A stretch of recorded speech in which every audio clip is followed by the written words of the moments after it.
空腹のまま深夜の路上に立ち、男は通りすがりの人間に向かって突然殴りかかったのだ。奪ったのはわずかな現金と食料だったのだ。月に一度のマクドナルドだけが楽しみだった男がなぜここまで追い詰められたのだ。月1回のマクドナルドが唯一の楽しみだったの？法廷で裁判長がその境遇を聞き、異例とも言える言葉を口にしたのだ。通常の判決文ではめったに語られない同情という言葉が法廷に静かに響いたのだ。この事件は貧困と犯罪の境界線がいかに薄いかを僕たちに突きつけているのだ。なぜ社会はこの男が限界を超える前に救い出せなかったのかしら。まず事件の背景から整理したいのだ。この男が起こした窃盗、暴行は2025年の東京都内で発生したのだ。被害者はどんな人たちだったの？被害者たちはただ日常を送っていただけなのだ。コンビニから帰る途中だったり、公園のベンチで休んでいただけだったりと、そこに居合わせたり不審さが際立っているのだ。何も悪いことをしていないのに突然巻き込まれてしまったのね。中でも最も深刻な被害を受けたのは60代の男性だったのだ。夜道を一人で歩いていたところを背後から突然殴りかかられ、頭部に全治数週間の傷を負ったと伝えられているのだ。なんて理不尽なの。何の関係もない人、どうして？他にも複数の被害者が暴行を受け、少額の財布や食料を奪われているのだ。抵抗する間もなかったと後に語った被害者もいたそうなのだ。その言葉だけでどれほど恐ろしかったかが伝わってくるわ。では加害者の男がどんな経緯でこの状況に至ったかを見ていくのだ。男は30代後半とされ、数年前に勤めていた工場を失業してから生活が急激に崩れていったのだ。数年前からずっとそんな状態だったの？再就職を試みたものの採用には至らず、やがて家賃の支払いも滞り、住む場所を失ったと伝えられているのだ。所持金が底をつくまでの期間はあまりにも短かったそうなのだ。セーフティネットには繋がれなかったのかしら。生活保護の申請窓口を一度は訪れたという情報もあるのだが、手続きの壁を前に引き返してしまったと語られているのだ。その後は路上生活を続けながら食料を求めて徘徊する日々だったのだ。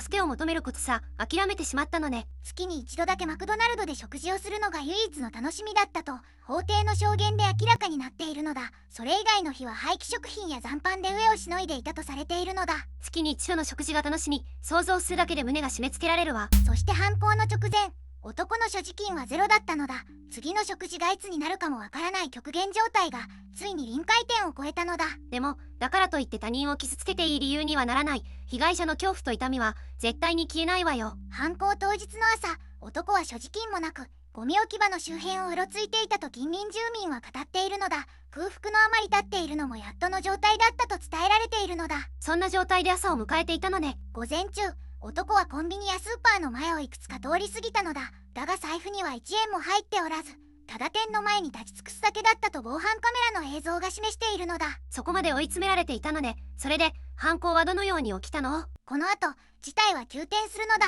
午後1時過ぎ、男は東京都内の路上を歩いていた通行人に突然近づいたのだ。男の手には近くの工事現場付近で拾ったとみられる金属棒が握られていたのだ。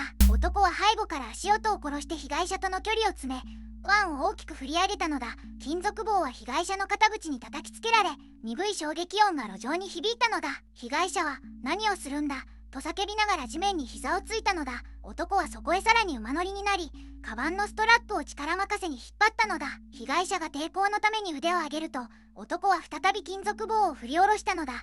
前腕部に防御創が残されており、複数回にわたる暴行だったことが後の診断書で確認されているのだ。周囲にいた男性会社員が異変に気づき、やめろと大声を上げながら駆け寄ったのだ。男はその声に反応して動きを止め、カバンを手にしたまま走り出したのだ。しかし足に力が入らず、わずか50メートルほどで路上に倒れ込んだのだ。駆けつけた通行人数人に取り押さえられ、その場で身動きが取れなくなったのだ。それでも被害者の恐怖と痛みは決して消えることがないのよね。取り押さえられた男は腹が減ってもう限界だったと繰り返しつぶやいていたと現場にいた目撃者は語っているのだ。抵抗する力も残っていなかったとされているのだ。限界だったという言葉が余計に重く響くわ。でも被害者の方の恐怖はその一言では到底消えないのよね。駆けつけた警察官に対しても男は抵抗せず、うつろな目のまま連行されたと報じられているのだ。供述では誰でもよかった、とにかく食べるものが欲しかったと話したとされているのだ。誰でもよかった、これがまさに無差別犯行の確信よね。裁判では菅原明裁判長が被告の置かれた境遇に組むべき事情がある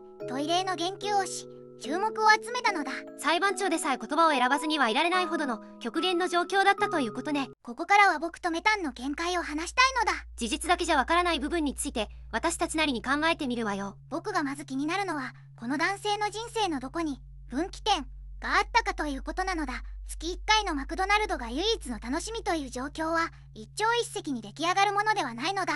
少しずつ長い時間をかけて追い詰められていったってことよね。僕はこう思うのだ。仕事を失ったか、あるいは最初から安定した仕事に就けなかった時点が最初の分岐点だったと思うのだ。そこで公的な支援につながれていれば結末は違っていたはずなのだ。でもそこで手を差し伸べる人が誰もいなかったとしたら、制度はあっても届かなかったということかしら。そこが確信だと思うのだ。生活保護や福祉の窓口は存在するのだが、そこへたどり着くには助けを求める力そのものが必要で、極限状態の人間にはそれが残っていないことが多いのだ。助けを求める気力さ、貧困が奪っていくということね。それは残酷な構造だわ。誰でもよかったという言葉もその文脈で読むと意味が変わってくるのだ。特定の誰かへの恨みではなく、自分を黙殺し続けた社会全体への漠然とした怒りが溢れ出したのだと思うのだ。社会への怒りをたまたま目の前にいた人にぶつけてしまった被害者の方には何の落ち度もないのに、本当に理不尽だわよ。理不尽であることは間違いないのだ。ただその理不尽の根をたどると、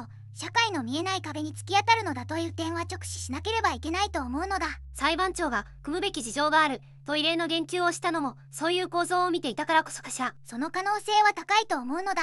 月1回のマクドナルドという具体的なエピソードが裁判の場で語られたということは、それが被告の孤立の深さを示す証拠として機能したということなのだ。数字ではなく、あのエピソードが人の心を動かしたのよね。それだけ極限だったということが伝わってしまったわ。僕はやっぱりこの事件の根本は社会的孤立を放置し続けた構造そのものにあると思うのだ。加害者個人の問題に矮小化してはいけないのだ。私も同じ思いだわ。ただそれを認めた上でも被害者の傷が消えるわけではない。その両方を忘れてはいけないのよね。次に、誰でもよかったという心理の構造について考えてみたいのだ。この事件の加害者は特定の相手への恨みではなく、蓄積された生活苦と孤立感が行き場を失って外に向かったと思うのだ。怒りの矛先が特定の誰かではなく、目の前の見知らぬ人になってしまったということよね。それって怒りというよりも絶望に近い状態だったのかしら。そうなのだ。極度の貧困が続くと、社会全体が自分を排除しているという感覚になっていくのだ。その時、誰でもよかったという行動は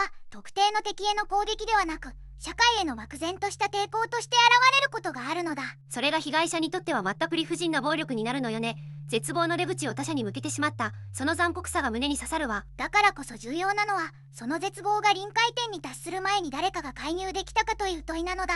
月1回のマクドナルドしか楽しみがないという状態は1日2日で出来上がるものではないのだ。長期間そこまで追い詰められていたのに誰も気づかなかった、あるいは気づいていても動けなかったということよね。それはおかしいわよ。行政の生活困窮者支援窓口は存在するのだが、自ら助けを求められる人だけが救われる仕組みになっているのだ。孤立が深いほど声を上げる力も失われていくという矛盾があるのだ。 SOS を出せる人が支援を受けられて、最も孤立した人が取りこぼされるという構造ね。それでは本当に追い詰められた人には届かないわ。近隣や地域のつながりが機能していれば異変に気づける可能性があったのだ。しかし都市部では隣に誰が住んでいるかも知らないまま何年も過ぎることが珍しくないのだ。孤立を個人の問題として放置してきた社会のツケがこのような形で吹き出してしまったのよね。制度の網の目から落ちた人を拾い上げるアウトリーチ、つまり支援側から積極的に接触していく仕組みが圧倒的に足りていないのだ。この事件はそれを突きつけていると思うのだ。支援が必要な人が自分から来るのを待つだけでは不十分だということよね。その認識がまだ社会全体に広まっていないのが悔しいわ。僕はやっぱりこの事件は孤立した個人の犯罪ではなく、孤立を放置したシステムの失敗が生んだ必然だと思うのだ。加害者を責めるだけでは同じことが繰り返されてしまうのだ。私も同じ見方をしているわ。ただそれは被害者の苦しみと同時に存在する問題として語らなければならない。どちらかを消してはいけないのよ。被害者の痛みと社会構造の問題、その両方を正面から見続けることが僕たちにできることだと思うのだ。この事件をかわいそうな話で終わらせず、具体的な変化につなげることがせめてもの責任よね。というわけで今回は極度の貧困状態に置かれた人物が起こした窃盗、暴行事件と裁判長が被告の境遇に異例の言及をした裁判を解説したのだ。どうだったメタン？改めて聞くと胸が重くなるわ。月に一度のマクドナルドが唯一の楽しみだったという言葉がずっと頭から離れないのよ。仮説の部分でも話したけれど、これは社会の構造そのものを問い直す事件だと思うわ。事件で傷ついた被害者の方々が今も心身の痛みを抱えて生きているという事実は決して忘れてはならないのだ。その苦しみがあった上でこの問題を語り続けなければならないのだ。被害を受けた方々が一日でも早く穏やかな日々を取り戻せるよう心からお祈りしているわ。ここまで見てくれてありがとうなのだ。チャンネル登録と高評価をしてくれると嬉しいわ。概要欄に再生リストも貼ってあるからぜひ見てほしいのだ。コメント欄ではこの事件についてみんなの意見を聞かせてね。また明日なのだ。